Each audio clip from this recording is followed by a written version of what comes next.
ዱባይ ላይ ቢዝነስ ኦነሮች በተደጋጋሚ የሚሰሯቸው 5 ስህተቶች። አንደኛ ስህተት ኮኔክሽን ወይም ግንኙነት አለመፍጠር። በዱባይ ላይ ኢንቨስት ለማድረግ ወይም ለመስራት ከኮንትራቶችና ከስምምነቶች በተጨማሪ የግል ግንኙነት መፍጠር ትልቅ ጥቅም አለው። ስምምነት ከመፈጸማችሁ በፊት ግንኙነቶችን ይገንቡ።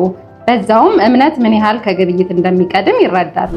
ሁለተኛው ስህተት በቂ የሆነ የገበያ ጥናት አለማድረግ። ቆንጆ የሚመስሉ ብሮሸሮችን ብቻ አይመልከቱ። አቅርቦትና ፍላጎትን ተንትነው ያስቀምጡ። ለወደፊት የታቀደ ፕላን እንዲሁም ፕሮጀክት ይንደፉ።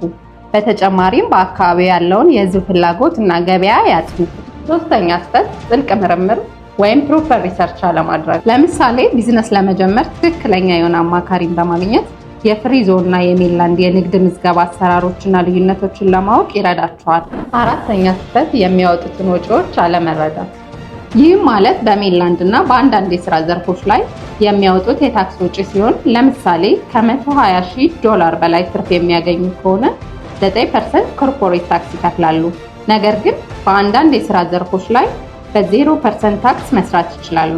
አምስተኛ ስህተት ታማኝ ያልሆኑ የቢዝነስ አማካሪዎችን መምረጥ። ለኢንቨስትመንት ሲያስቡ ሁልጊዜ ከብር መጠን በላይ ታማኝ የሆኑ የንግድ ምዝገባ ያላቸው ወይም በመንግስት የተመዘገቡ ህጋዊ ፍቃድና እውቅና ያላቸው ድርጅቶችን መምረጥ ይኖርባቸዋል። ስለዚህ በዩናይትድ አረብ ኤሚሬትስ መንግስት ስር ብቸኛ ኢትዮጵያዊ ጎልድ ቻናል ፓርትነር የሆነው ወርክዳን ትሬዲንግ ኤልኤልሲ በአዲስ አበባ እንዲሁም በዱባይ የሚገኘው ቢሮአችን አማካኝነት በዩናይትድ አረብ ኤሚሬትስ ንግድ ፍቃድ ከማውጣት እስከ ቢዝነስ ምርጫና ማማከር ድረስ በሙሉ ኃላፊነትና ፍጥነት ድርጅቶን እንዲያቋቁሙ ይረዳዎታል። የዚህ ትልቅ ዕድል ተካፋይ ለመሆን ከስር ባሉት ስልክ ቁጥሮች ይደውሉ።